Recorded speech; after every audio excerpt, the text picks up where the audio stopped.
On parle d'une décennie qui a connu, je dirais, son moment le plus cristallisant en 68. Vous avez un deuxième livre de Françoise Blum, dont j'ai fait également la recension dans une revue universitaire, qui s'intitule Révolution africaine, Congo, Sénégal, Madagascar, années 60-70. Donc ça aussi, c'est un autre ouvrage qui montre un peu comment les étudiants africains qui sont notamment passés par les universités françaises dans les années 50 et 60, en revenant en Afrique, se sont politisés, en tout cas ont politisé aussi le milieu universitaire africain et ont participé à un certain nombre de luttes politiques que j'évoquerai assez brièvement. Alors après, pour la dimension plus globale, il y a mon ouvrage Africa Unite, une histoire du panafricanisme, où justement la période des années 60, quand on lit l'ouvrage, on voit que c'est une période d'accélération du mouvement panafricaniste. Et vous avez également donc, le dernier ouvrage que j'ai sorti sur Walter Rodney, qui lui aussi est un des acteurs qui ont fait 68. Puisque je reviendrai un peu dessus, Walter Rodney est à l'origine de l'équivalent du mai 68 de la Jamaïque, qui a eu lieu en octobre 68 et qui est considérée comme la plus grande révolte, la plus grande émeute de l'histoire de la Caraïbe depuis que la Caraïbe est indépendante. Alors, l'intervention que je vais faire en fait ira dans plusieurs endroits, dans plusieurs villes qui sont indiquées sur le flyer. Donc, vous avez Paris, vous avez New York, vous avez le Cap, vous avez Kingston, vous avez Dakar, vous avez Alger, et à chaque fois ce sera dans des perspectives un peu différentes. Et en écho à ces 6 villes que j'ai mis sur le titre, mais j'aurais pu en mettre d'autres, il y aura d'autres espaces géographiques sur lesquels je vais revenir, notamment Londres, Brazzaville et Kinshasa, Montréal, qui a été vraiment une des capitales de l'année 68 en termes de révolte, Memphis, en lien donc avec notamment l'assassinat de Martin Luther King qui va avoir un retentissement mondial, Mexico, qui est la capitale où les Jeux Olympiques ont lieu cette année 68, où il y a bien évidemment le massacre des étudiants mexicains et le point levé du Black Power à ce moment-là dans le cadre d'une politisation des Jeux Olympiques. Et la dernière ville que j'évoquerai, ce sera Rio de Janeiro, plus généralement le Brésil, qui autour de 68 va connaître aussi, on va dire, des révolutions intellectuelles sur les questions panafricaines. Alors c'est toute une géographie que je vais essayer de vous faire visiter de manière, on va dire, cohérente et coordonnée. On va commencer par Kingston, donc par la Jamaïque. On ne va pas commencer en 1968, on va plutôt commencer en 1948. 1948 pour faire un lien avec l'actualité, puisque l'intérêt de parler de 68, l'intérêt de faire des conférences, c'est que ça a un écho avec l'actualité. Et si certains d'entre vous ont suivi l'actualité, il y a quelques semaines, en Angleterre, a éclaté le scandale de la génération Windrush. Alors, le Windrush, c'est un bateau qui a quitté la Jamaïque en 1948 avec 492 Jamaïcains et qui est arrivé dans l'estuaire de la Tamise près de Londres et qui a été le point de départ de la migration caribéenne vers le Royaume-Uni, dans une période de reconstruction d'après la Seconde Guerre mondiale. Donc on a fait venir des travailleurs des colonies, puisque la Caraïbe, la Jamaïque était à l'époque dans une situation coloniale, et de 48 à 73, ce sont quelques 550 000 Caribéens qui vont être introduits en Angleterre. Quand ils arrivent en Angleterre, ils n'ont pas à se poser la question de leur nationalité, de leur citoyenneté, ils sont sujets de l'Empire britannique. Quand il y a une régularisation de leur situation dans les années 70, beaucoup ne font pas la démarche, et aujourd'hui, Theresa May, donc dans la folie du Brexit, dans la folie de la lutte contre l'immigration et l'insécurité qui viendrait des étrangers, a mis en place des mesures qui ont fait qu'un certain nombre de personnes issues de cette génération-là, qui sont fondamentalement britanniques, qui y vivent depuis un certain temps, dont les parents sont venus dans ces conditions-là, ont constaté qu'ils n'étaient pas britanniques. Parce qu'au Royaume-Uni, il n'y a pas de carte nationale d'identité. Donc ça a posé beaucoup de problèmes et ça a fait rejaillir de manière assez intéressante toutes les luttes qui ont été menées par cette génération, qui sont, je dirais, des luttes décennales. Ils arrivent en 48 les premiers. En 58, on a les émeutes raciales de Notting Hill, qui donne ensuite naissance au fameux carnaval de Notting Hill, carnaval afro-caribéen, le plus important du monde sur les cultures noires après celui de Rio. Et en 68, la situation en Angleterre va être extrêmement intéressante, parce que l'Angleterre en 68 va cristalliser des mouvements anticolonialistes, des mouvements anti-apartheid, des mouvements antiracistes et également un certain nombre de mouvements en lien avec le Black Power américain. Et tout ça est lié au fait que dans les années 60, les figures du mouvement noir américain, notamment... C'est pas grave. C'est pas grave. Malcolm X en 65 va faire une visite en Angleterre peu avant d'être à l'issue de cette visite, il tentera d'ailleurs de venir en France et il sera recalé, il repartira aux États-Unis. Discours sur la situation sociale des Noirs de Grande-Bretagne, il va la relier à la situation des Noirs américains et il va montrer en quoi la question de l'impérialisme est une question globale.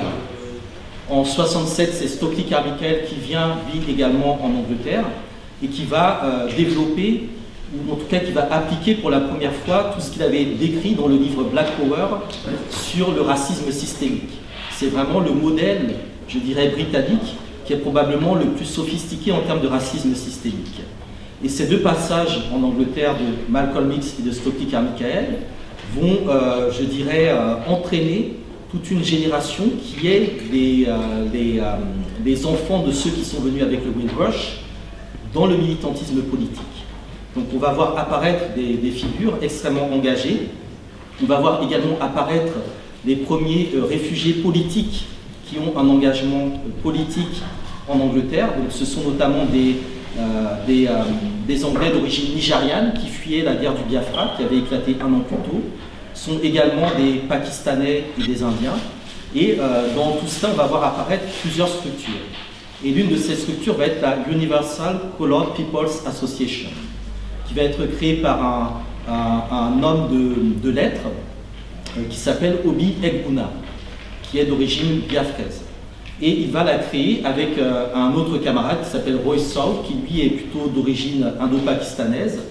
Et très rapidement, la fusion entre les mouvements asiatiques et les mouvements noirs de Grande-Bretagne va créer un Black Power global. Donc je pense que c'est important de comprendre que la dynamique du Black Power, qui est celle qui incarne 68, celle qui est notamment retenue dans l'iconographie des flyers de cette conférence, elle est aussi née en Angleterre. Et cette Universal Colored People's Association, qui est créée à ce moment-là, elle va très rapidement éclater du fait que les mouvements arabes vont prendre, je dirais, leur autonomie. Et Rousseau va notamment ensuite soutenir une autre structure qui va s'appeler la Universal Colored People's and Arab Association. C'est-à-dire que les Arabes qui étaient dans les peuples de couleur au départ vont ensuite se distinguer et vont mettre en place une structure qui distingue les peuples de couleur et les Arabes.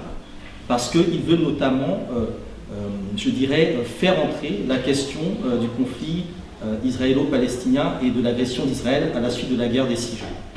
Donc tous ces éléments-là, je dirais, politisent et radicalisent le Black Power qui se met en place à nous. On est vraiment en 67-68.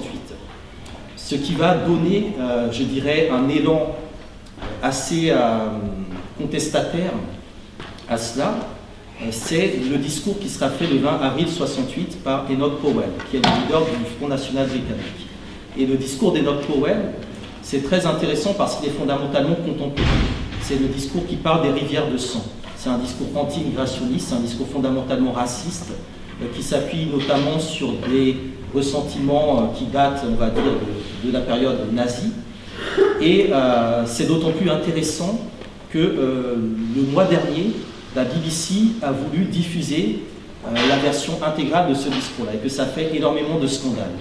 Donc ça montre à quel point les éléments qui ont, je dirais, systémisé les luttes noires dans les années 60, notamment en 68, font écho avec des outils, des appareils de reproduction de domination que l'on voit aujourd'hui dans les politiques contemporaines et également dans l'utilisation des instruments médiatiques. Donc ce discours d'Enoch Powell, le 20 avril 68, va immédiatement entraîné une réponse de la part donc, des mouvements noirs. Et donc le 28 avril 68, donc 8 jours plus tard, on va créer une plateforme qui est la Black People's Alliance. C'est une plateforme qui va regrouper les fédérations indo-pakistanaises, afro-caribéennes, africaines et celles qui sont influencées par le Black Power noir américain.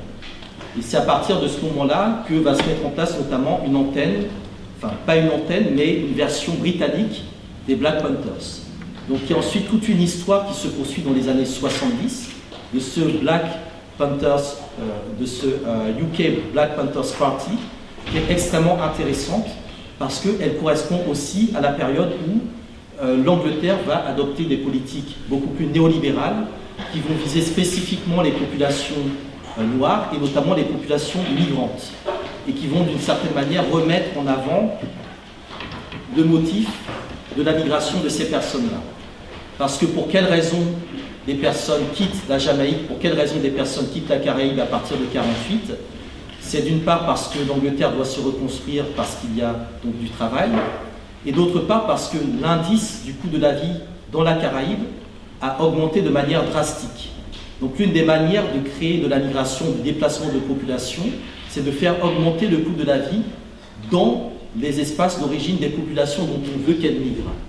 Et ça, c'est une politique qui continue à être appliquée aujourd'hui à La Réunion, à la Martinique, à la Guadeloupe, en Kanaki et dans pas mal d'autres territoires qui visent justement à faire partir une population du fait de la hausse du coût de la vie et à l'amener sur un terrain, je dirais, de migration. Elle se retrouve paupérisée et également donc objet d'un certain nombre de discours racistes. Donc cette première translation de Kingston à Londres, je pense qu'elle est assez importante pour comprendre le cadre globalement anticapitaliste et anti-impérialiste du développement des mouvements noirs autour de 1968, la manière dont ces mouvements vont ensuite s'intégrer à des positions beaucoup plus panafricaines. Lors de Londres, on va descendre un peu sur Paris, où en 1968, la situation est également assez particulière. On est dans la Ve République depuis 10 ans. La France n'est plus, techniquement parlant, un empire colonial, mais elle reste un empire qui poursuit des politiques de massacres coloniaux. Donc dans le cas de mai 68, il y a le premier élément qui est l'invisibilisation de la commémoration du massacre de mai 67, qui avait été mené en Guadeloupe par les autorités françaises. Mai 67, c'est à partir de mars 67 en Guadeloupe, il y a une série d'altercations avec des individus racistes qui entraînent ensuite un mouvement social qui va être fortement réprimé par les autorités à travers donc, le couple entre De Gaulle et Focard. Donc il y aura un certain nombre de morts, un nombre inconnu de morts, indéterminé de morts. Au départ, on parlait de 8 morts. Officiellement, aujourd'hui, il y en a à peu près 85, mais on sait qu'il y en a encore beaucoup plus parce que les autorités ont été chercher les cadavres dans les hôpitaux, les gens ont été enterrés de manière clandestine dans la nuit. Donc il y a toute une commission d'enquête, on va dire indépendante, qui a tenté de faire la lumière sur ces événements. Il y a également une commission d'enquête autour notamment de Benjamin Stora qui a aussi travaillé sur cette question-là et qui a pointé un certain nombre de dysfonctionnements. Donc en avril 68, les 25 Guadeloupéens, en lien avec le GONG, donc une organisation nationaliste, vont être présentés devant la justice parisienne dans un procès qui est fondamentalement politique puisque les dossiers étaient totalement vides et vont être condamnés, enfin inculpés par rapport à une atteinte à la sûreté de l'État. Donc il y a déjà le cas donc, de la Guadeloupe, le traitement de mai 67, la manière dont ça a été totalement invisibilisé. Et l'an dernier, nous avons fait notamment les commémorations du cinquantenaire de mai 67, qui je pense est un événement très important. Il y a aussi le fait que en 68, le syndicalisme étudiant, qui avait été très actif dans les années 50, notamment autour de la FEANF, la Fédération des étudiants d'Afrique noire en France, et l'AEOM, l'association des étudiants originaires de Madagascar, connaît, je dirais, un tournant. Quand arrivent les indépendances en 60, beaucoup d'étudiants qui étaient politisés sur la scène parisienne rentrent dans les pays africains, en Guinée, au Congo, au Sénégal, au Bénin, etc., enfin au Dahomey, etc. Ils se retrouvent confrontés à des régimes qui, pour la plupart, ont été installés par le général de Gaulle et par Focard. donc des régimes qu'ils ont combattus en France, en tout cas des visions de l'indépendance qu'ils ont combattues en France, et qui, une fois arrivés sur le continent, les empêchent d'une certaine manière d'enseigner. Donc on aura beaucoup d'exil au niveau de ces étudiants, beaucoup vont se réfugier pendant un temps en Guinée, et d'autres vont rémigrer vers la France et vers l'Europe. Et dans ces années 60, le militantisme étudiant va, je dirais, se politiser aussi sur des questions internationalistes. Dans la lignée de Bandung, dans la lignée de la guerre d'Algérie, du soutien au Cameroun, la question du Vietnam apparaît. Et en 68, au niveau des positions africaines, ou afro plus généralement, je dirais qu'il y a 3-4 positions différentes. Il y a la question des travailleurs africains au niveau des usines qui sont en grève, qui eux réclament notamment, je dirais, des régularisations administratives, mais aussi des facilités économiques et sociales pour être au même niveau que les travailleurs, les ouvriers et les employés français. Donc là, on est dans une perspective qui est en lien avec la politique migratoire mise en place au lendemain donc de la Seconde Guerre mondiale, dans le cas des 30 Glorieuses, pour reconstruire la France. Donc là, il y a un parallèle, je dirais, avec la situation de la classe ouvrière, également en Grande-Bretagne, qui est venue par le Windrush. Il y a ensuite une partie qui est, je dirais, à l'écart. C'est notamment le cas de, je pense notamment à une personne proche qui a vécu 1968 et qui expliquait que dans le cas des étudiants africains, le fait de se montrer dans les manifestations de 68, c'était se donner en pâture, puisque les policiers français avaient pour habitude de frapper beaucoup plus facilement les étudiants étrangers, notamment les étudiants noirs. Donc un certain nombre d'étudiants africains restaient à l'écart du mouvement parce qu'ils savaient qu'ils seraient une cible particulière pour les renseignements généraux et pour le SAC, donc le service d'action civique. Donc c'est l'instrument qui avait été mis en place par Focard, qui avait fait la répression en Guadeloupe et qui va être utilisé par les services français pour écraser un certain nombre de mouvements. Il y a ensuite les structures beaucoup plus organisées, notamment les structures étudiantes comme la FEANF, qui elles vont, pendant mai 68, occuper et bloquer les ambassades des États africains à Paris. Donc de 68 jusqu'au début des années 70, il y aura toute une chronologie d'occupation d'ambassades africaines à Paris. Et je pense que cette question de l'occupation des ambassades africaines, c'est quelque chose sur lequel on devrait vraiment réfléchir. Notamment par rapport au fait que les ambassades aujourd'hui ont capitulé sur la question de la protection et de l'aide à leurs ressortissants. Que ce soit des migrants, des migrants réfugiés, ou que ce soit aussi des Français d'origine de ces pays-là, qui, à mon sens, devraient bénéficier d'une solidarité morale. Je pense notamment au cas d'Adama Traoré, quand le président malien est venu à Paris, qu'il a été interpellé sur cette question-là, sa seule réaction a été de dire que Adama Traoré n'est pas malien. Voilà, même s'il a été enterré au Mali, même si sa famille est malienne, ça a été la seule réaction des autorités du pays d'origine d'Adama Traoré. Après, il y a eu bien évidemment des facilités diplomatiques, etc. Mais ça montre à quel point ces problématiques-là, en 68, ont été posées par ces structures-là, par les structures étudiantes. Dans le cadre de ces occupations d'ambassades, dans le cadre des mouvements étudiants contestataires et de la participation des étudiants africains, il y a au moins une figure que vous devez connaître, c'est celle de Omar Blondin Diop. Alors, je ne sais pas si des personnes de la salle ont déjà entendu parler de Omar Blondin Diop. Si on a, vous pouvez éventuellement lever la main. Voilà. Forcément. Alors, pour ceux que ça intéresse, le 11 mai à Beaubourg, il y aura une rencontre en hommage à Omar Blondin Diop. Ce sera le 45e anniversaire, je crois, de son décès. Il est mort étranglé dans une prison de l'île de Gorée. Et Omar Blondin Diop est un étudiant brillant, né au Niger au lendemain de la fin de la Seconde Guerre mondiale, qui vient étudier en France, lycée Louis le Grand, parcours très brillant, et qui se politise donc au milieu des années 60, qui va notamment tourner avec Jean-Luc Godard dans La Chinoise, et qui va être l'un des acteurs de 68 au même titre que Daniel Cohn-Bendit. Les deux seront visés par une expulsion, les deux seront expulsés, Et Oumar Blondin Diop a participé notamment à l'occupation des ambassades, notamment l'ambassade du Sénégal, fin mai 1968, en lien avec des événements qui se passent à la même époque au Sénégal. Et donc Oumar Blondin Diop est expulsé à Dakar, où bien évidemment il se bat contre le régime de Léopold Sédar Senghor.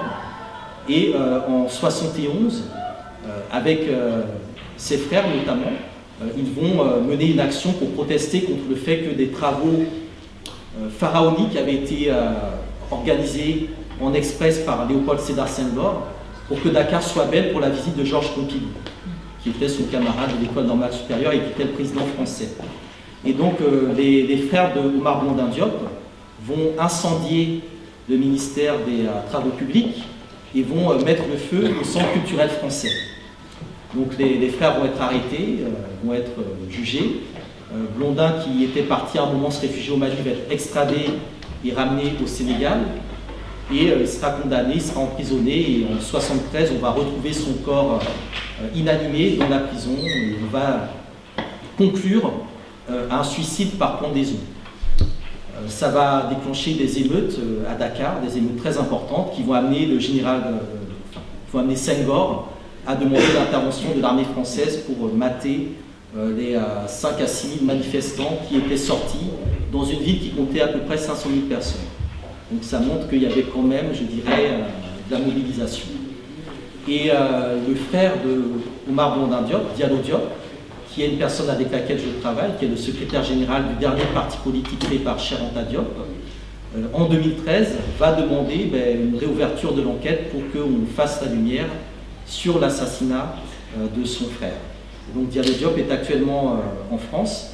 Je lui avais demandé s'il était disponible de venir aujourd'hui pour vous parler de la manière dont lui a vécu 68, puisqu'il a été un acteur très important. Il a été l'un des premiers, l'une des grandes figures de cette contestation, le plus jeune prisonnier politique du Sénégal. Malheureusement, aujourd'hui et demain, il est à Nantes. Mais pour ceux que ça intéresse, vendredi, à Bobo, il sera présent dans le cadre d'un hommage à son frère. Donc Oumar Blondin Diop est expulsé vers le Sénégal. Et il se trouve qu'au Sénégal, les événements du mai 68 parisien ont des répercussions et ont un écho. Sauf que dans le cas du Sénégal, la situation est différente. L'université de Dakar est une université qui est, je dirais, panafricaine. C'est-à-dire que dans le système universitaire colonial français, Dakar était un centre qui gérait une grande partie de l'Afrique de l'Ouest. Donc on y trouvait bien évidemment des Sénégalais, mais aussi des gens qui venaient du Bénin, du Mali, de la Guinée, de tous les pays aujourd'hui indépendants de l'Afrique de l'Ouest. Donc il y avait déjà une dimension panafricaine et fédérale. Quand le Sénégal devient indépendant, cette dimension reste présente. Et le Sénégal de Senghor mène une politique qui est fondamentalement néocoloniale, qui est pro-française. C'est la plus ancienne colonie française en Afrique.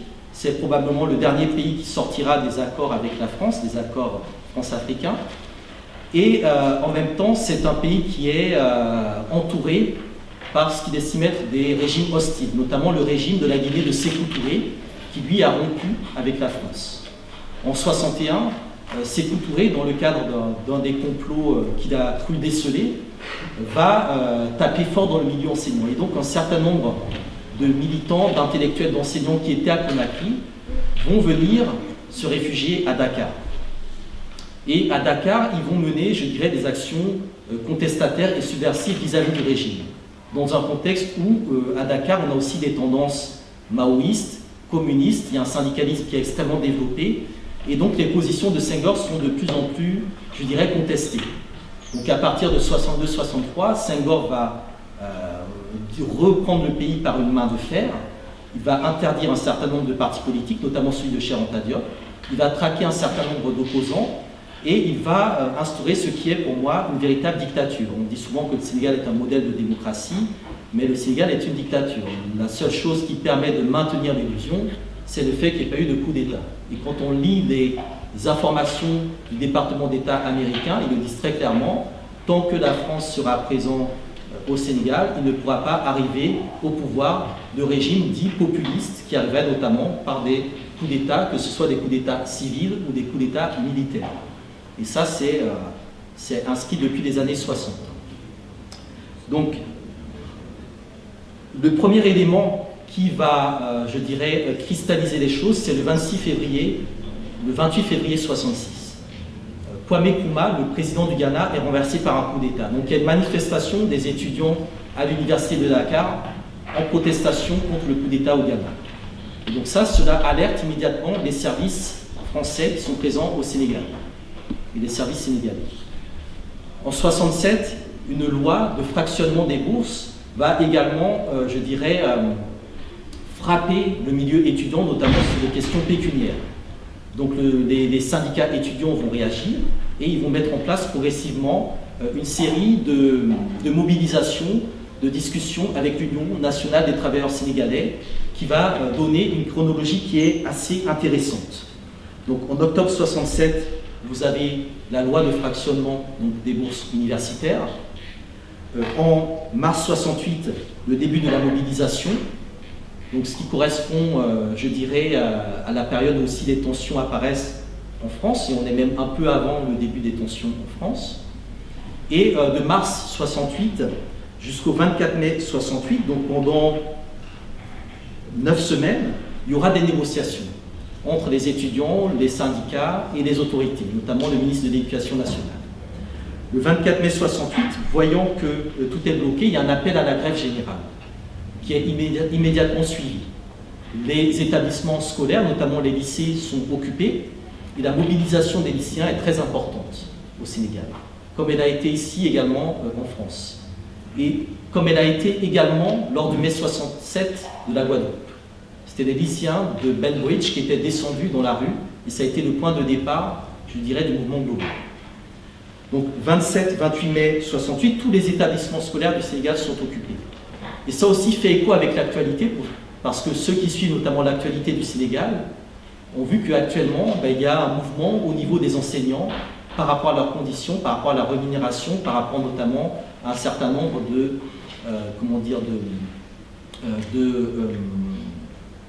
de cotisations et de facilités, notamment par rapport à ce qui est lié à la taxe liée au logement.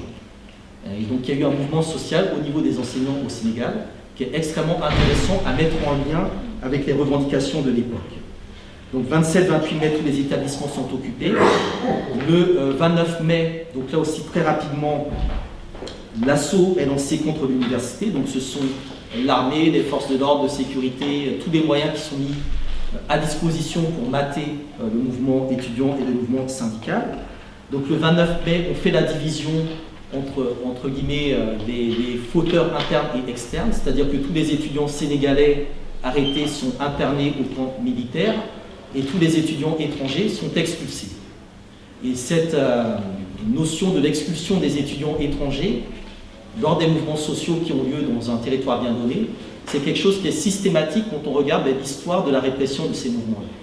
J'en parlerai tout à l'heure quand je reviendrai notamment sur le cas de Kingston et de Walter Rodney. Donc les étudiants étrangers sont expulsés.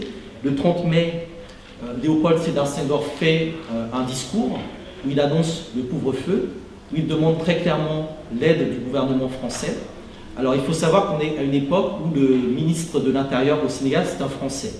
C'est un Européen, il s'appelle Jean Collin, il est marié à Inès de Senghor. Voilà, c'est le numéro 2, voire même le numéro 1 du pays. C'est un Français, il a été auparavant ministre des Finances. Et quand il est devenu ministre, c'était au moment du décès d'un autre ministre, qui était également blanc. Et c'était un peu l'idée pour Senghor qu'il ne pouvait pas y avoir 2 ministres blancs dans son gouvernement, donc il fallait que le premier meure pour mettre Jean Collin à sa place. Et Jean Collin, c'est quelqu'un qui a fait beaucoup de mal au Sénégal, et qui va être ensuite mis à l'écart quand Diouf va arriver, à la grande satisfaction de l'opposition sénégalaise, mais qui a vraiment mené une politique répressive, en lien direct avec Jacques Foccart, puisque Jean Collin était un homme de Foccart, donc c'est tous ces réseaux mafieux, tous ces réseaux de la France-Afrique, tous ces réseaux de la droite, du service d'action civique, qui ont pour habitude d'éliminer physiquement tous les opposants et de contrer toute forme de lutte progressiste. Donc le 31 mai, les syndicalistes également sont arrêtés à la Bourse du Travail. Et à partir de là, eh bien, on va entamer des négociations, mais bien évidemment des négociations en position de force, puisqu'on a réprimé le noyau dur du mouvement. Donc le 9 juin, les détenus sont libérés, et donc le 13 juin, on a des accords tripartites qui vont être signés entre les syndicats, entre l'État et des mouvements étudiants, qui vont être ensuite réévalués au moment de la rentrée universitaire suivante. Mais ce qui s'est passé sur cette période-là, c'est une réaffirmation du pouvoir autoritaire de l'État sénégalais, de l'État néocolonial sénégalais, en réaction ou en partenariat avec des événements qui avaient lieu en France. Et c'est extrêmement intéressant également de voir comment l'information circulait entre les deux espaces à travers un certain nombre de revues. Alors, du Sénégal, on peut, je dirais, avancer vers un territoire qui tout simplement parce qu'en 1968, c'est à Alger qu'a lieu le sommet de l'Organisation de l'Unité africaine. Et donc c'est l'Algérie qui, en 68, est le pays qui est au devant de la diplomatie continentale panafricaine. Et ce sommet qui a lieu en Algérie est très important parce qu'il intervient un an après la rupture des relations diplomatiques entre l'Algérie et les États-Unis, qui a lieu en 67. Donc il faut faire le lien, bien évidemment, avec les militants des Black Panthers qui viendront ensuite à Alger à la fin de l'année 68, début 69, et qui seront présents au Festival panafricain de 69. Et l'Algérie, ayant rompu ses relations diplomatiques avec les États-Unis, le pays qui défend les intérêts de l'Algérie aux États-Unis, c'est la Guinée de Sékou Touré. Et la Guinée de Sékou Touré est en opposition avec le Sénégal de Senghor. À tel point qu'en 1966, lorsque Senghor organise le Festival mondial des arts nègres, les conservateurs apparaissent en Afrique, l'Algérie va avoir une période, je dirais, de repli autour de 66-67. Et en 68, en organisant donc le sommet de l'OUA à Alger, la diplomatie algérienne voit l'occasion de revenir de manière un peu plus décisive sur la scène continentale. Donc les diplomates algériens vont notamment organiser un début de réconciliation entre la Guinée de Sékou Touré et le Sénégal de Senghor. Ils vont également mettre en place des préliminaires de ce qui sera le Festival panafricain d'Alger de 69, qui est la grande rencontre culturelle panafricaine, donc qui a été pensée dès 68. Je pense que c'est important de comprendre que 68 prolonge 67 et prépare 69, et estime que Rodney menace la sécurité nationale. Et donc on va ouvrir un dossier qui est ouvert par les autorités américaines, et Rodney va faire l'objet d'une surveillance extrêmement rapprochée. En octobre 68, il est invité pour aller à Montréal au congrès des écrivains noirs. Nous sommes en octobre 68. Alors qu'est-ce qui se passe à Montréal? Il se passe l'équivalent de ce qui s'est passé au niveau de l'Angleterre. C'est-à-dire qu'il y a eu des migrations qui sont dans la génération du Windrush, dans les années 50-60, et il y a aussi toute une migration de Caribéens vers Montréal, vers Toronto, vers New York, vers Miami. Des Jamaïcains, des Haïtiens, des Barbadiens, des Trinidadiens, etc. Aussi des quelques Martiniquais et Guadeloupéens. Et est apparu, notamment dans les milieux universitaires, qui jusque-là étaient largement blancs, mais des étudiants noirs, caribéens, etc., qui ne sont pas afro-américains, donc qui ne sont pas des nationaux, qui viennent en ayant grandi dans des sociétés où être noir, c'est la norme, où le rapport de race, le rapport de classe est différent. Et donc, en avril 68, on a un certain nombre d'étudiants caribéens de l'université Sir George Williams qui portent plainte contre l'administration en estimant que les professeurs ont une notation raciste. Donc ça crée un gros scandale, comment ça, nous les profs, on n'est pas racistes, etc., tout ça. Mais visiblement, il y avait quand même un certain nombre d'éléments qui démontraient qu'effectivement, les étudiants caribéens étaient notés de manière différente que les étudiants blancs.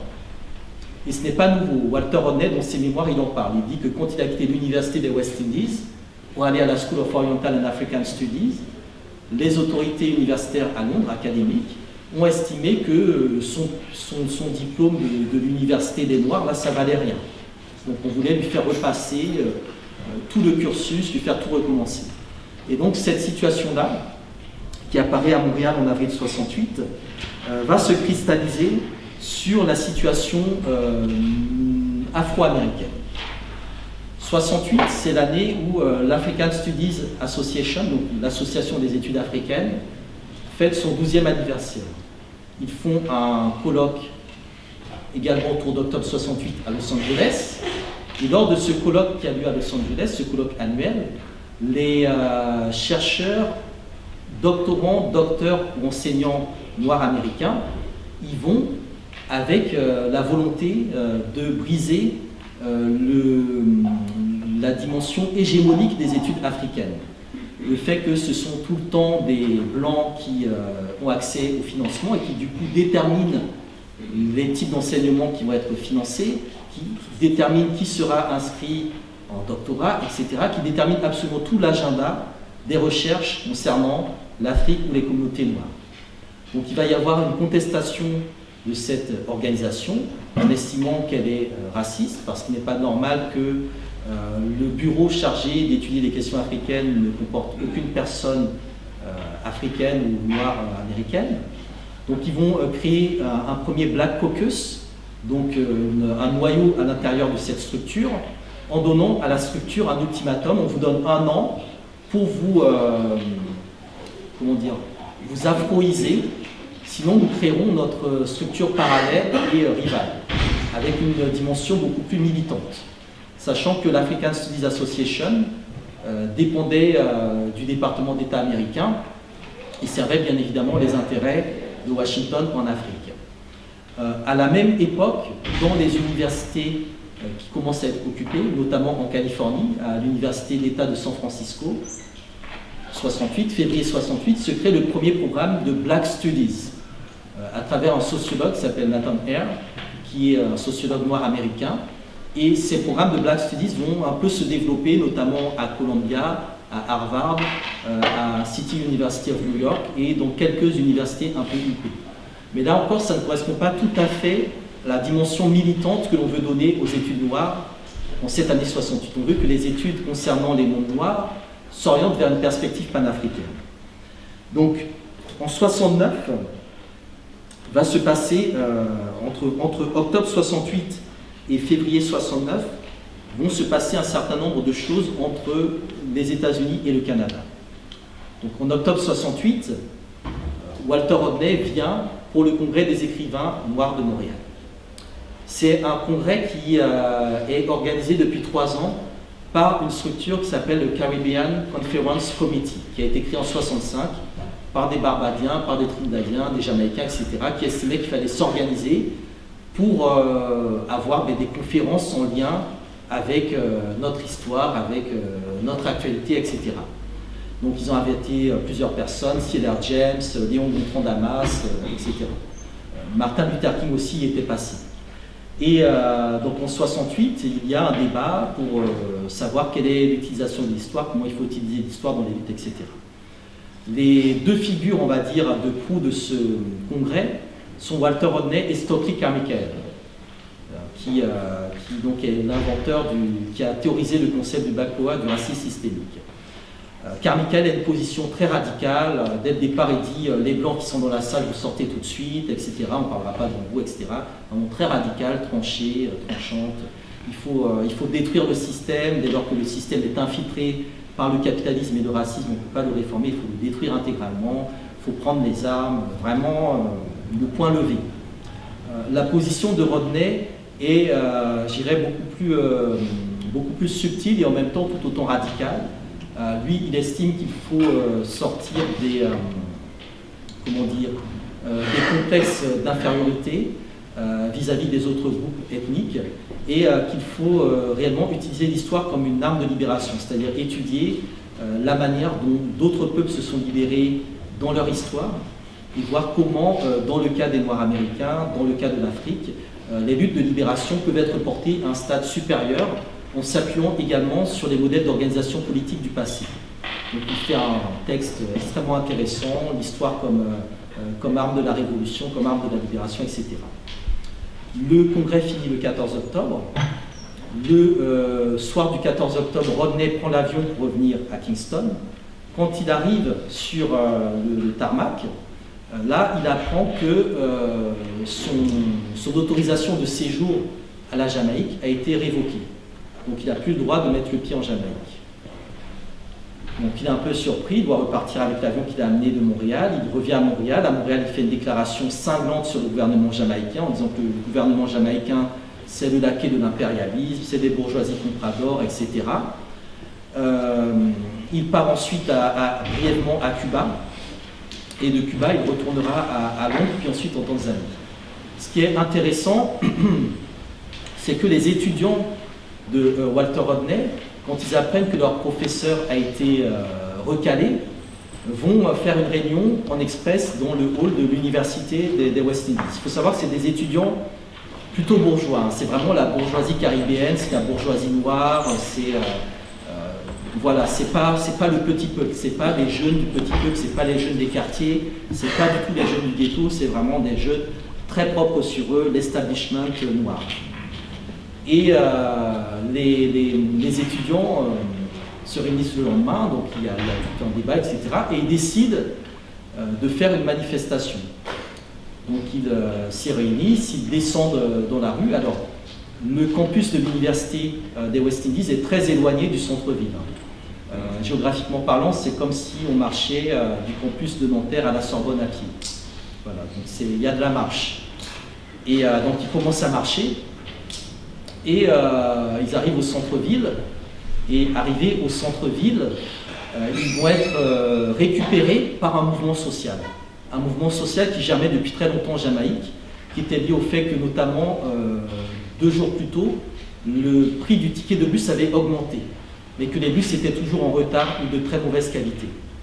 Et donc le petit peuple qui subit ce type de mesures a décidé de se révolter. Et donc le mouvement des étudiants qui étaient descendus dans le centre-ville pour protester contre l'expulsion de Walter Rodney va être récupéré par des gens beaucoup plus organisés, vraiment des gens issus du ghetto, des gens qui sont roots, qui savent vraiment comment agir, et ça va prendre une proportion phénoménale. Ce sera les plus grandes émeutes de l'histoire de la Caraïbe, du jamais vu. On va incendier un certain nombre de bâtiments publics, on va brûler des banques, on va incendier le bâtiment de American Airlines, et ça fait écho aux émeutes de mai 67 à la Guadeloupe. On avait attaqué la Banque de France, on avait attaqué le bureau d'Air France, on avait attaqué tout ce qui représentait des symboles de la domination coloniale et capitaliste. Ce qui est intéressant, c'est que les émeutes Rodney vont avoir des répercussions également à Montréal, à Toronto, à New York, et dans toute la Caraïbe, il y aura des émeutes, des manifestations par rapport à la situation de Walter Rodney. Donc quand Rodney quitte Montréal, il passe à Cuba. Alors à Cuba, il a oublié un manuscrit. Alors j'ai essayé de retrouver ce manuscrit, de savoir qu'est-ce qu'il en est devenu, etc. Je ne suis pas arrivé. Il a ensuite quitté Cuba pour aller à Londres. Et à Londres, il a retrouvé donc, tous les militants dont je vous ai parlé un peu au début, tous les mouvements dont je vous ai un peu parlé au début, donc en 68. On est dans la continuité du discours des nobles poètes, des gens s'organisent, etc. Et il va remettre à un ami qui s'appelle Eric Huntley, qui est un syndicaliste, les notes des conférences qu'il avait données en Jamaïque. Et Eric Huntley, en lisant les notes de conférence de Walter Rodney, va estimer que ces notes-là, il fallait les publier et les faire connaître à toute la communauté africaine et caribéenne de Londres. Et donc Eric Huntley, avec sa femme, ils vont faire du porte-à-porte. Ils vont aller frapper à toutes les portes des Caribéens qu'ils connaissaient à Londres, à Brixton, à Vauxhall, etc. pour faire de la collecte, et ils vont fonder Buckle l'Ouverture Publication, qui est la première maison d'édition afro-caribéenne du For Us, By Us, du point de vue de l'édition.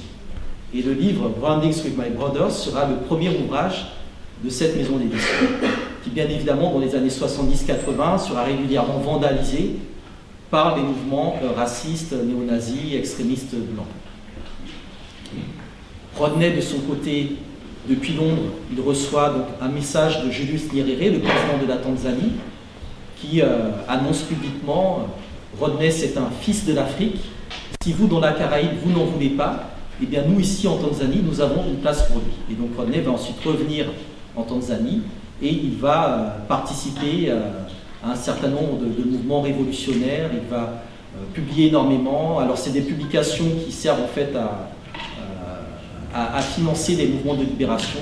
Il y a tous les éléments. Quand il signe des contrats de publication, c'est pour que l'argent serve à acheter des armes, des munitions, etc. Donc il y a vraiment une dimension de connexion entre, je dirais, la production intellectuelle, la production militante, en tout cas l'engagement sur le terrain, et le financement et l'autofinancement de ces activités-là dans des cadres fondamentalement panafricains.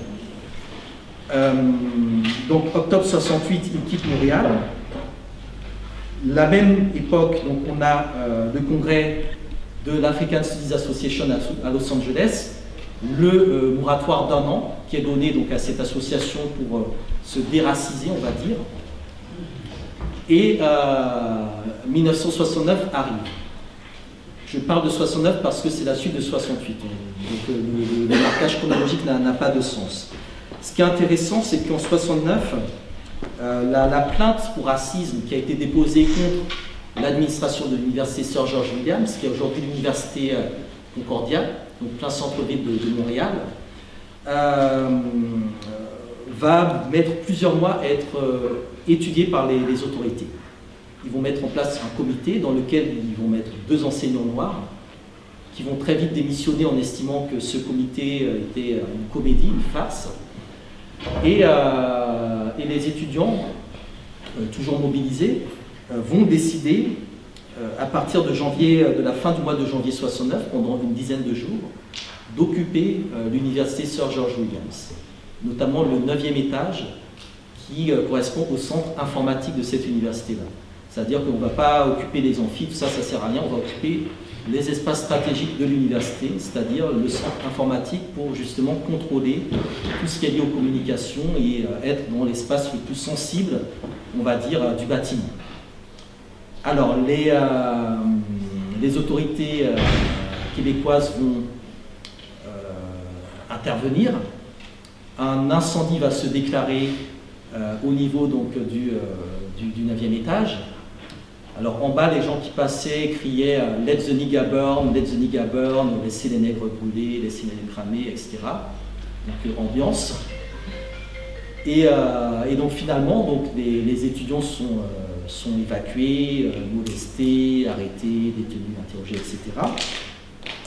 Et donc le même système, hein, les étudiants de nationalité canadienne sont gardés au Canada et tous ceux qui sont étrangers sont expulsés.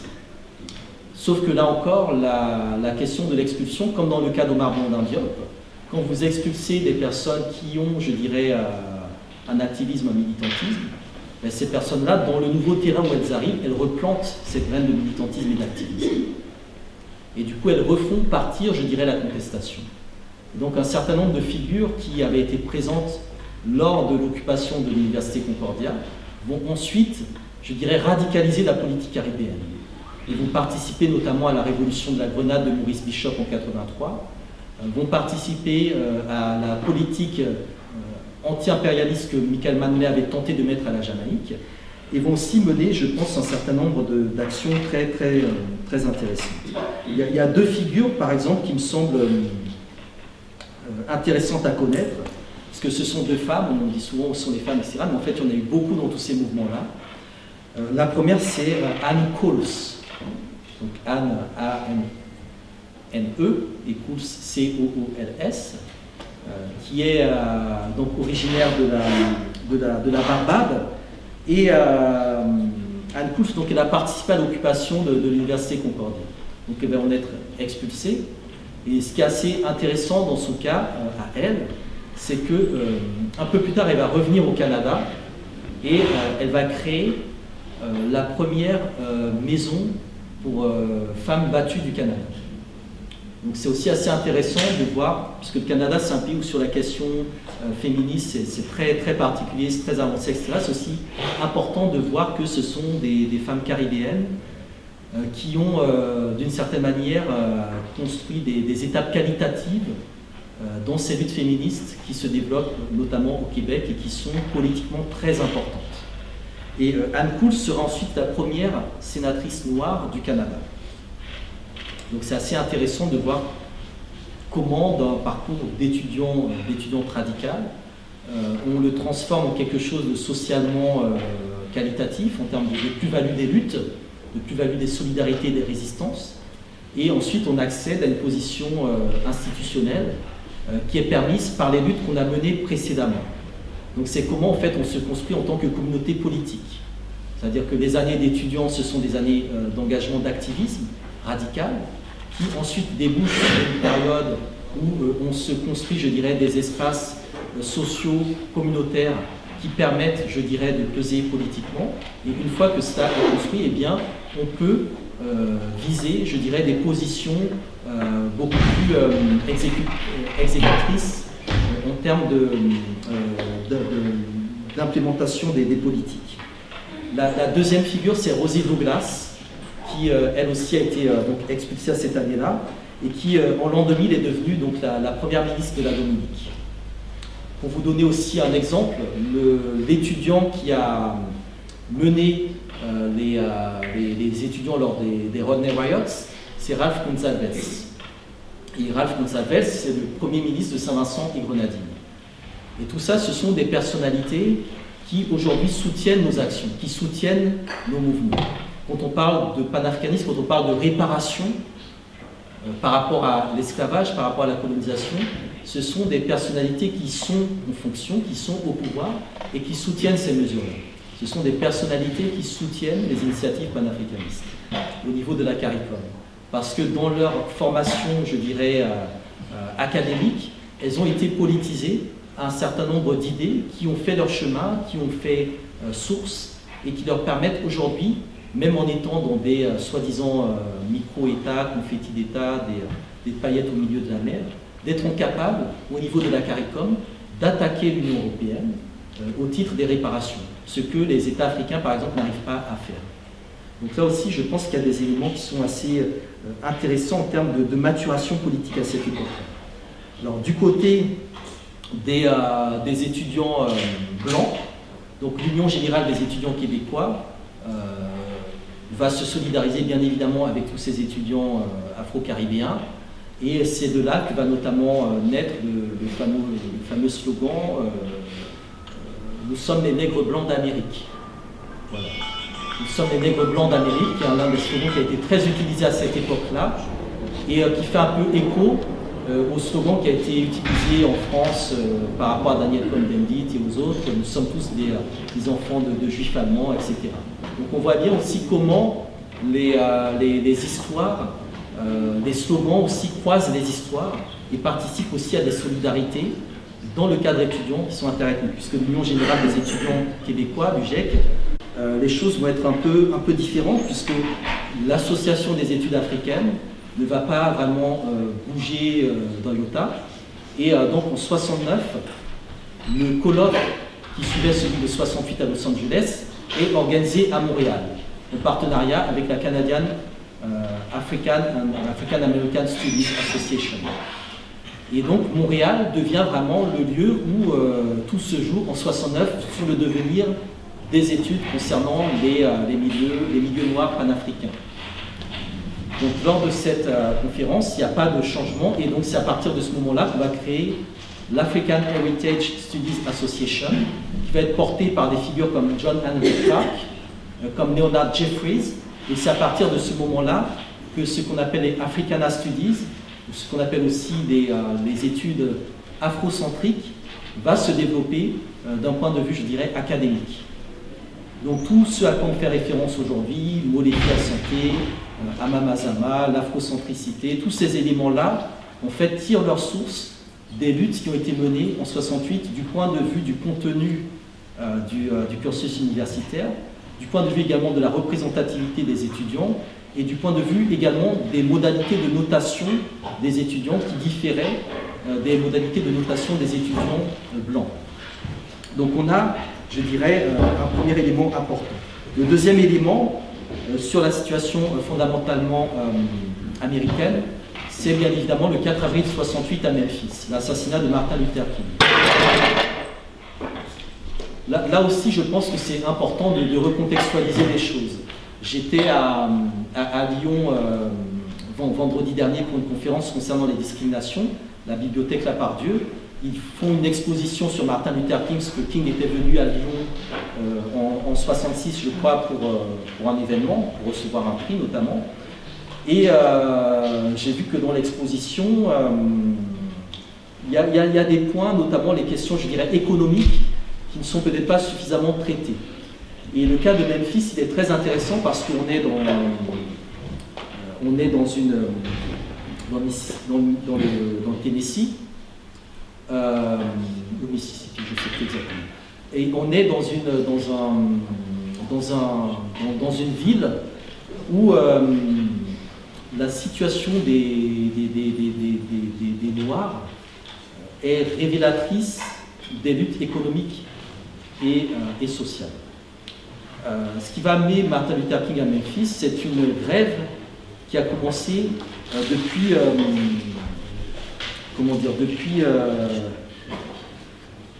le mois de février 68. Alors c'est une grève qui a commencé comment? On a 2 éboueurs qui sont écrasés par la machine à compacter les ordures dans un accident. Et ce n'était pas la première fois que ça arrivait. Et les éboueurs sont bien évidemment quasi intégralement noirs. Ils réclament depuis un certain temps qu'on achète de nouveaux camions-bennes, qu'on améliore leurs conditions d'agents de maintenance, de nettoyage, etc. Et bien évidemment, la municipalité blanche, raciste, c'est hors de question, vous les nègres, vous êtes sales, noir caca, etc. Mais vraiment, ça ne va pas au du tout. On lit les archives, c'est hallucinant. Et donc les éboueurs vont se mettre en grève. C'est une compagnie qui emploie 1300 personnes, donc on a 700 qui se mettent en grève, qui réclament de meilleures conditions de travail, qui disent oui, mais nous, c'est tout le temps nous qui nettoyons les saletés que vous faites, etc. Donc là, bien évidemment, parallèle total avec la situation ici, avec la situation en Angleterre, où c'est tout le temps les Noirs ou les populations dites défavorisées qui sont maintenues dans ces emplois-là, et qui, du coup, du fait de la dégradation médiatique que l'on donne à ces emplois, se trouvent eux-mêmes dégradés en tant que personnes humaines. Il y a tout ce mouvement-là qui se crée. Donc en mars, King vient une première fois pour soutenir les éboueurs. Il y a vraiment toute une mobilisation très importante. Et en avril, donc quand il intervient, quand il doit intervenir, quand il est assassiné, eh bien c'est justement à la veille de soutenir une grande marche des éboueurs.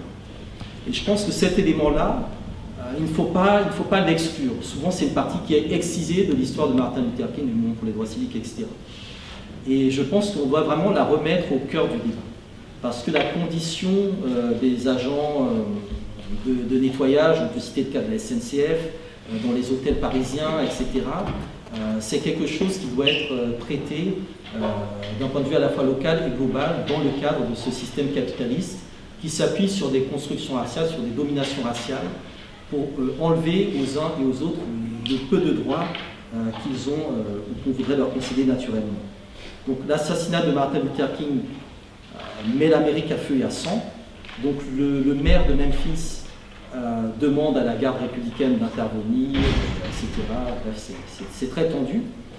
Et il faudra attendre le 16 avril 68, donc 12 jours après l'assassinat de Martin Luther King, pour que les éboueurs soient enfin reçus par les autorités municipales et pour qu'on veuille écouter précisément leurs doléances.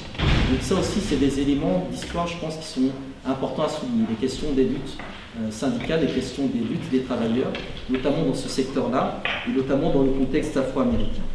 Alors ce qui va se passer de manière plus générale pour cet espace-là, c'est que l'assassinat de Martin Luther King va radicaliser les positions. Stokely Carmichael, qui un an plus tôt avait théorisé le concept de Black Power, qui avait lancé le mouvement en 66, qui s'était donc écarté déjà de la position de King et qui se rapprochait de celle de Malcolm X, va, je dirais, incarner une position,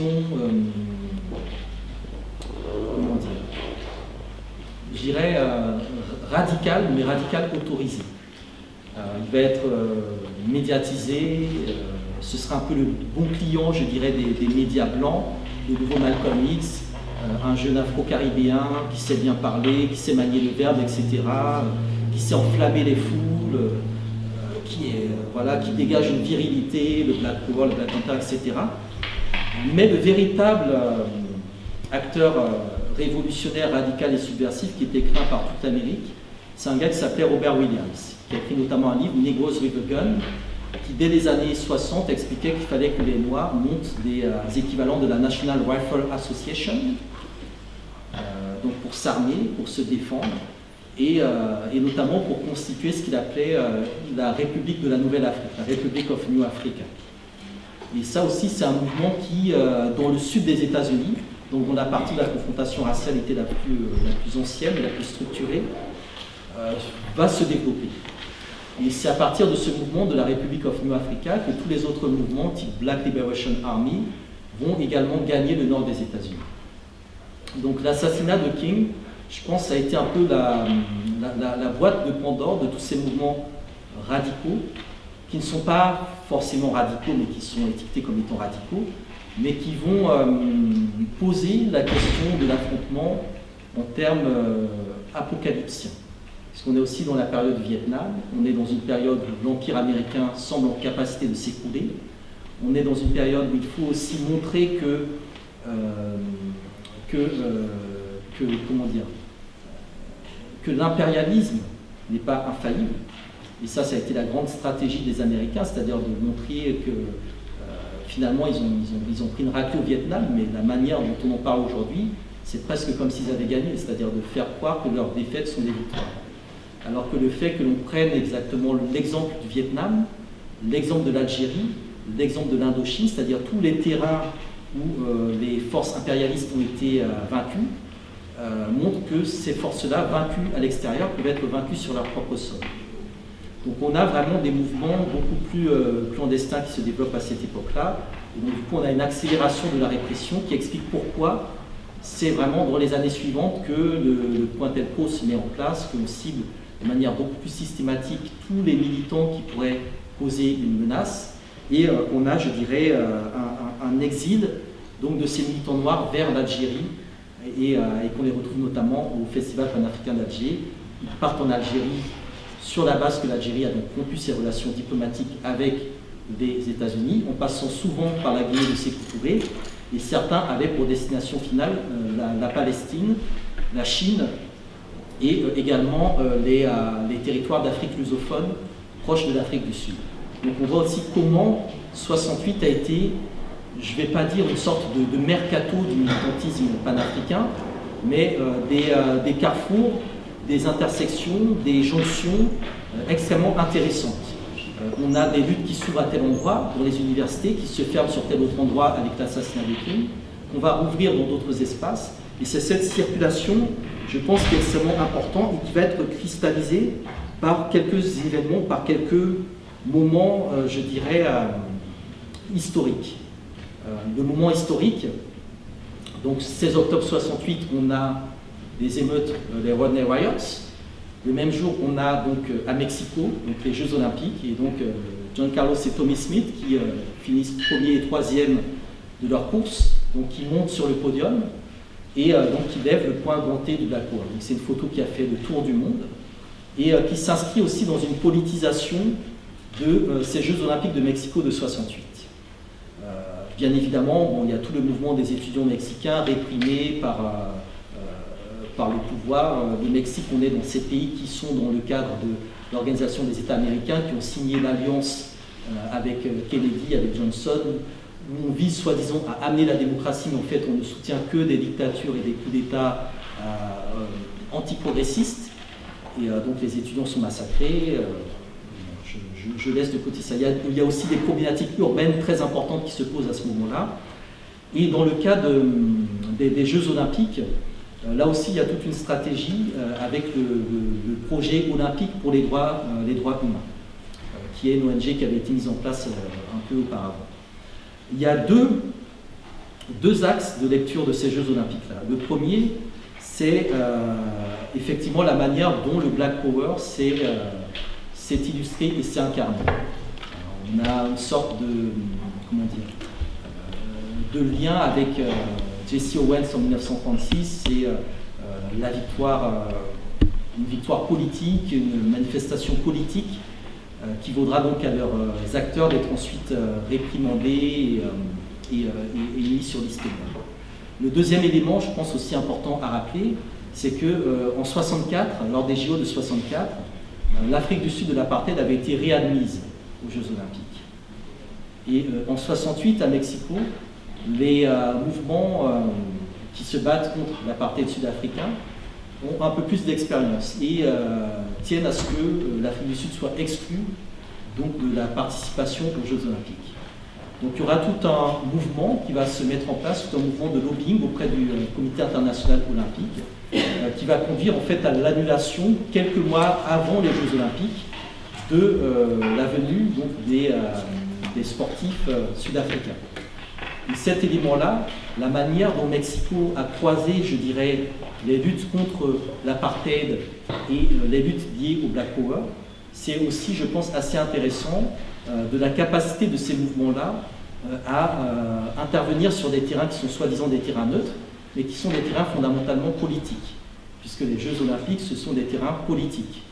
Et je pense que 2024 arrivera très tôt, et il faudra que par rapport notamment à tout ce qui est lié au Grand Paris, Paris Olympique, le traitement de la Seine-Saint-Denis, les rénovations urbaines, etc., on soit extrêmement vigilant sur le type de Jeux Olympiques et de conséquences que ça va amener pour les populations, notamment de Seine-Saint-Denis, dont on a l'impression parfois qu'elles sont vouées à devenir des sortes de personnes dans un vaste zoo qu'on viendrait admirer.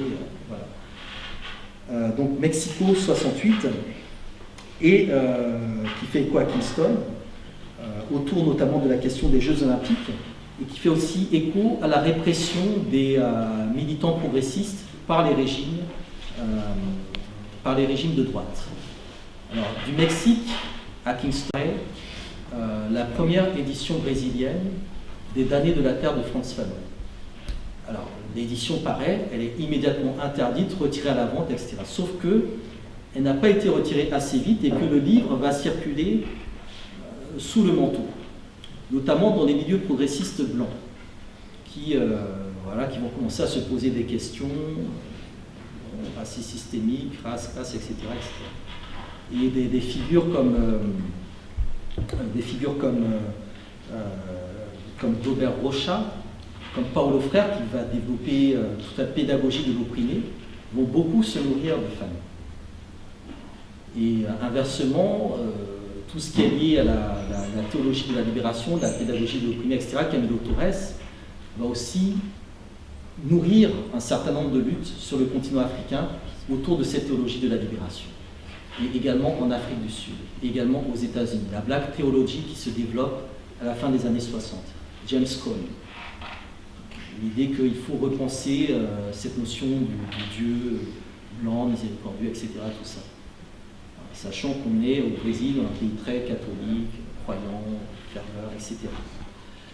Et la publication de ce livre va susciter beaucoup de débats clandestins sur la question de la race, la question de la couleur de peau, et pas mal d'autres éléments. Et la même année, le militant qui incarne le mieux, je pense, ces luttes-là, Abdias do Nascimento, qui avait créé le Front Noir, le Front Negro, le Frente Negro Brasileiro dans les années 30, qui avait vraiment défendu des Noirs dans les années 30. Hein. Il faut savoir que dans les années 30, le mois dernier, on a diffusé un film dans un festival que je co-organise en Martinique, qui s'appelle Gamin 23.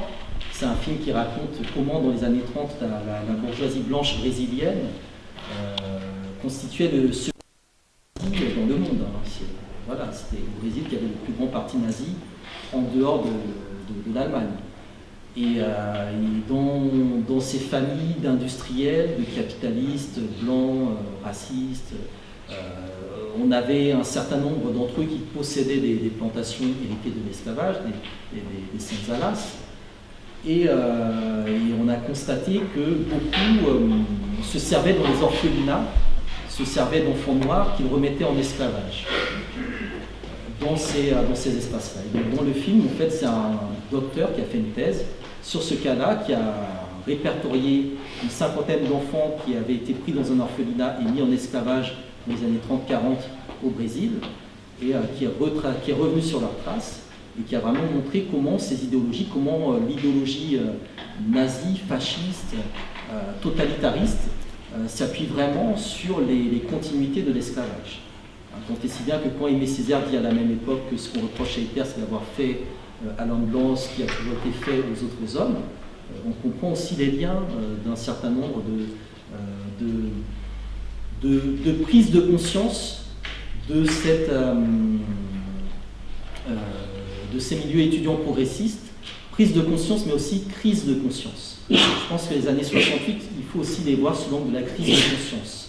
On prend conscience que le monde n'est pas tel qu'on l'a vu, on prend conscience qu'il y a une massification de l'université, une diversification des savoirs, des nouveaux profils qui apparaissent, des contestations politiques qui s'appuient de plus en plus sur des appareils de production intellectuelle, qui sont liés aussi au processus des indépendances globales, y compris en Afrique. Et donc dans le cas du Brésil, tout cela joue, et Abdias do Nascimento, qui va avoir un certain nombre d'actions dans les années 40, 50, 60, en 68, va faire la première grande exposition consacrée à l'art nègre, au Museo de Arte Negra. Et c'est une exposition qui sera soutenue par le musée de l'image et du son de Rio de Janeiro. Et pareil, cette exposition-là va, je dirais, désinvisibiliser toute une partie en fait, de l'histoire du Brésil. Et beaucoup de personnes vont prendre conscience de ces enjeux-là à cette époque-là. Et donc les Marielle Franco et autres personnalités que vous voyez aujourd'hui, ce sont les enfants de cette crise de conscience qui a été faite autour de 68.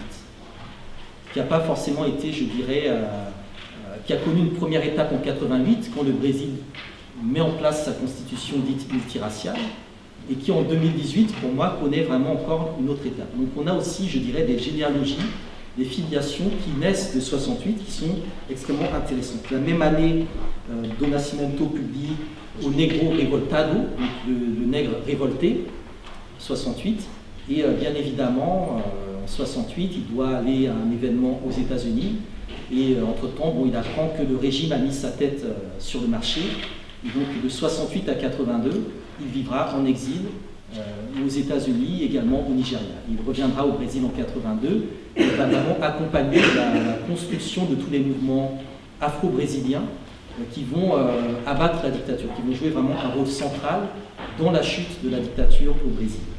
Donc le cas de Rio, le cas du Brésil, je pense qu'il est aussi important à mettre en lien à ce niveau-là.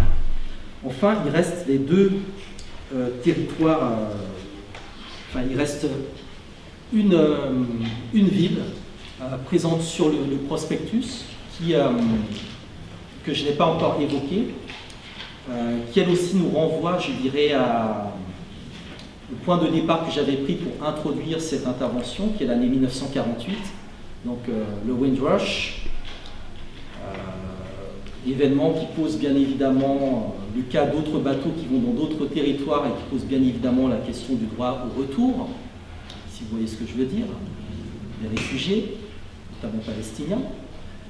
Et en même temps, 1948, la mise en place officielle du régime d'apartheid en Afrique du Sud, qui va être considéré pendant 70 ans jusqu'à aujourd'hui comme l'alter ego, l'équivalent du sionisme.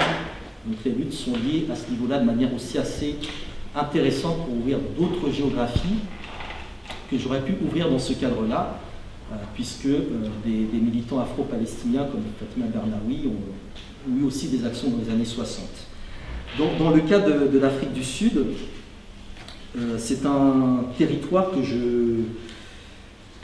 je mettrai ensuite en relation avec un autre territoire qui est celui du Congo. Ce qui fait écho ici à la question de l'Afrique du Sud, c'est la question du Congo. De la même manière que j'ai fait jouer Kingston et Londres, Kingston et Montréal, Montréal et New York, enfin, le Canada et les États-Unis, Kingston et Mexico, ici. Qui de 68, donc quand la South African Student Organization est créée, à 76, donc la révolte de Soweto, va être, je pense, l'élément le plus important de la lutte contre l'apartheid. Je pense que c'est aussi un point très important, la jeunesse de tous ces mouvements-là, la jeunesse de tous les acteurs de ces mouvements-là. C'est quelque chose qu'on doit aussi analyser en termes de formation des élèves. Comment les structures avec plus d'expérience ont formé ces organisations. Dans le cas de l'Afrique du Sud, la Ligue de jeunesse de l'ANC aurait été plutôt la structure dans laquelle tous ces militants auraient dû rentrer. Mais le fait qu'il n'ait pas voulu se politiser dans le cas de l'ANC, mais créer au contraire un espace politique au sein de l'université, est extrêmement intéressant. C'est-à-dire qu'on ne va pas sortir de l'université pour faire de la politique, mais on va amener de la politique dans l'université.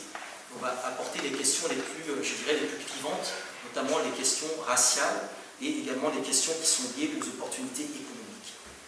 Donc là, la SASO va développer un courant qui va devenir donc, le mouvement de la conscience noire. Et c'est ce mouvement de la conscience noire qui va ensuite s'incarner dans des organisations paramilitaires radicales, notamment l'ASAPO, l'Azanian People's Organization, donc, qui était une organisation qui estimait qu'il fallait libérer l'Afrique du Sud et ensuite renommer l'Afrique du Sud par les noms originels. Voilà, Johannesburg, Chouane, etc. Et je pense que cet élément-là est très intéressant et très important, puisque effectivement, ce qui fait peur à certaines personnes, c'est qu'on est en train de déboulonner les statuts. Ce qui fait peur à certaines personnes, c'est qu'on est en train de renommer les choses par leur nom originel. Et le mouvement de la conscience noire a porté, je pense, ce qu'on voit aujourd'hui émerger en Afrique du Sud, où au niveau de la contestation étudiante, d'étudiants qui n'ont pas connu l'apartheid, eh bien, on veut décoloniser l'académie. On veut sortir, je dirais, des carcans idéologiques, des carcans symboliques, et également des références qui n'ont plus lieu d'être. Donc, le mouvement qui naît en 68 en Afrique du Sud, il a cette ligne radicale, et il a en même temps une ligne, je dirais, beaucoup plus, conservatrice. Et c'est tout le paradoxe des mouvements étudiants, de porter à la fois la radicalité et en même temps l'embourgeoisement. Et le cas du dernier espace sur lequel je voudrais revenir est aussi symptomatique de cette question-là. J'ai court parce que je parle déjà depuis 1h30 et j'avais prévu de parler 1h30, pas plus. Donc je vais revenir après dans la discussion sur les différents espaces. Dans le cas du dernier territoire, qui est en fait un double territoire, qui est plutôt un territoire unifié par le fleuve Congo, Brazzaville et Kinshasa, on est en 68 dans une situation particulière. Au niveau du Congo-Brazzaville, en juillet 68, Mariam Gwabi a fait un coup d'État. Mariam Gwabi, c'est un leader militaire, civil, qui n'a pas terminé ses études. D'ailleurs, on l'appelait le président étudiant, c'est-à-dire qu'en même temps qu'il était chef de l'État, il continuait à aller à l'université, parce qu'il n'avait pas fini son cursus. Et très jeune à l'époque, donc il fait un coup d'État le 31 juillet 68. Et Brazzaville est en face de Kinshasa. Et à Kinshasa, depuis l'assassinat de Patrice Lumumba en janvier 61, les mouvements lumumbistes sont partis soit dans l'intérieur du pays, soit à Brazzaville en exil.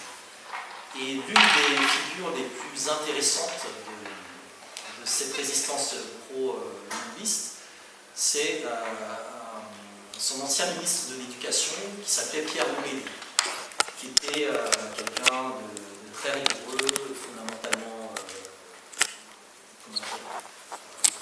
engagé, qui était secrétaire général d'un parti qui s'appelait le Parti solidaire africain, et qui, lorsque Lumumba est écarté par Kasavubu, donc il y a un conflit à la tête de l'État entre Lumumba, qui est le Premier ministre élu par la population, et Kasavubu, qui est le président nommé à la suite d'un accord politique. Donc la légitimité est chez Lumumba, mais l'autorité est chez Kasavubu. Donc les deux hommes se clashent avec bien évidemment l'ingérence des Belges, des Américains, des Français, etc. Lumumba est écarté par le biais notamment des Nations Unies. Il part dans l'intérieur du pays, tente de mettre en place un gouvernement alternatif à Kisangani, Stameli, donc un peu vers le nord, nord-est, centre-nord du pays, et dont tous les fidèles de Lumumba vont se réfugier à Stameli. où un vrai gouvernement est mis en place, et Boubélé a été notamment l'ambassadeur de ce gouvernement de Lumumba en exil au Caire, puisque c'est Nasser qui a été le plus fervent soutien de Lumumba. C'est l'Égypte qui a fait exfiltrer la famille Lumumba, c'est l'Égypte qui a soutenu un certain nombre de positions qui concernaient Lumumba. Et ensuite du Caire, Pierre Boulélé part en Chine. Donc Pékin, mouvance maoïste, où pas mal de leaders révolutionnaires africains vont, soit pour se former idéologiquement, soit pour obtenir du soutien, notamment du soutien militaire, puisque la Chine est en dissidence avec l'URSS. On a compris que l'URSS et les États-Unis veulent juste le statu quo pour se partager le monde. Castro est fâché contre les soviétiques qui n'ont pas soutenu sur la crise de Cuba, donc c'est la Chine qui monte. Et la Chine avec aussi ses satellites, notamment la Corée du Nord et le Vietnam. Et ça aussi c'est assez intéressant parce que dans les militants afro-caribéens, par exemple de Londres, beaucoup racontent qu'ils partent au Vietnam pour se former au karaté, pour apprendre à fabriquer des explosifs, etc. C'est quelque chose qui est assez intéressant, les réseaux de formation, de mouvements de lutte armée dans ces années-là, très intéressant. Et donc Boulélé ensuite revient au Congo et il va mener un maquis, il va mener le maquis et il va reprendre une partie du territoire du Congo Kinshasa. Donc Mobutu va ensuite déployer une artillerie lourde avec les Américains, donc ils vont reprendre du terrain. Ça correspond à la partie où Che Guevara est en Afrique, donc c'est l'expérience de Che Guevara en Afrique, où il rencontre Laurent Désiré Kabila. Et Che Guevara explique que c'est un désastre, etc. Il repart. Boulélé lui reste avec quelque chose de très organisé, des colonnes vraiment sophistiquées. On voit vraiment le gars qui a un éducateur, un pédagogue. Et en 68, en septembre 68, il se retrouve à Brazzaville, donc un mois après le coup d'État de Mariam Bouabi, dans l'idée de trouver une base, de retrouver des camarades avec lesquels on peut mener le combat et reprendre Kinshasa à Mobutu. Alors, il va y avoir Boulélé est très influent dans les milieux de la jeunesse, des révolutionnaires, etc. Et Boulélé, pour faire simple, va être tout simplement livré par Bouabi à Mobutu en échange d'une soi-disant promesse d'amnistie, et il sera assassiné, exécuté dans des conditions atroces. On lui a retiré un par un tous ses organes, y compris ses yeux, vivants, le corps mutilé et jeté dans le fleuve Congo. Et donc le fleuve Congo porte le cadavre de Pierre Boulélé. Et c'est un élément symbolique extrêmement important. Ce qu'il faut savoir, c'est que 4 ans plus tard, Mariam Bouabi, donc le jeune président révolutionnaire du Congo-Brazzaville, va être lui-même dépassé sur son aile gauche par des jeunes également révolutionnaires, mais un peu plus révolutionnaires que lui, qui vont tenter, on va dire, un coup qu'on va appeler le M22, le mouvement du 22 mars 72, qui va échouer. La plupart vont partir ensuite dans le maquis. Et le leader de ce mouvement-là, qui s'appelait Ange Diawara, va être ensuite vendu, livré par Mobutu à Bouabi, un peu en remerciement du fait que Boulélé avait été livré en 68. Donc c'est des éléments, des destins qui se jouent également cette année-là, qui sont extrêmement importants, qui ont bien évidemment des répercussions, puisque le lycéen qui était chargé de faire le lien entre Ange Diawara et les bases arrières, donc Ange Diawara c'est celui qui fait ensuite le maquis au Congo-Brazzaville en 72, ce lycéen-là a été aussi arrêté par le régime.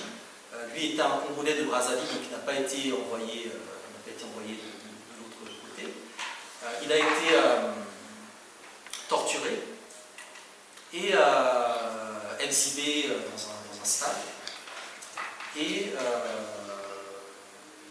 ce monsieur, une trentaine d'années plus tard, en France, a créé une organisation politique, la Ligue panafricaine du Tchad, dont je suis le secrétaire général aujourd'hui. Donc c'est pour vous montrer que ces luttes, ces destins, ces trajectoires qui peuvent paraître éloignées dans le temps, elles sont très concrètes aujourd'hui. Si ce jeune lycéen, qui était déjà dans la mouvance depuis 68, qui a accompagné des mouvements dans le Mali en 72, entre le Congo-Brazzaville et le Congo-Kinshasa, qui a été torturé, exhibé, il y a des photos de lui, montrées comme un trophée, etc., qui a réussi à s'en sortir. S'il n'avait pas réussi à s'en sortir, on ne serait pas là aujourd'hui. Parce que c'est du fait que je suis rentré dans cette organisation politique, la Ligue panafricaine du Cambodge, que je suis présent aujourd'hui ici. Parce que le savoir, les recherches que je fais, les études que je mène, les conférences que je donne, sont des conférences fondamentalement politiques. Et elles ont pour but de faire un lien entre des figures dites du passé, mais qui sont encore présentes, et des actions que nous devons mener aujourd'hui. Et dans le cas du Congo-Brazzaville et du Congo-Kinshasa, et d'autres territoires en Afrique, cette année 2018 est une année où nous célébrons, nous de notre côté, les 60 ans des conférences panafricaines d'Accra. Et dans le cadre de ces conférences panafricaines, nous avons un certain nombre d'activités avec les milieux étudiants qui nous montrent que les enjeux qui ont été posés en 68 sont à la fois pertinents et, je dirais, ont été accentués par le fait que d'un point de vue idéologique, d'un point de vue des structures, d'un point de vue des partis politiques, il y a des défaillances énormes.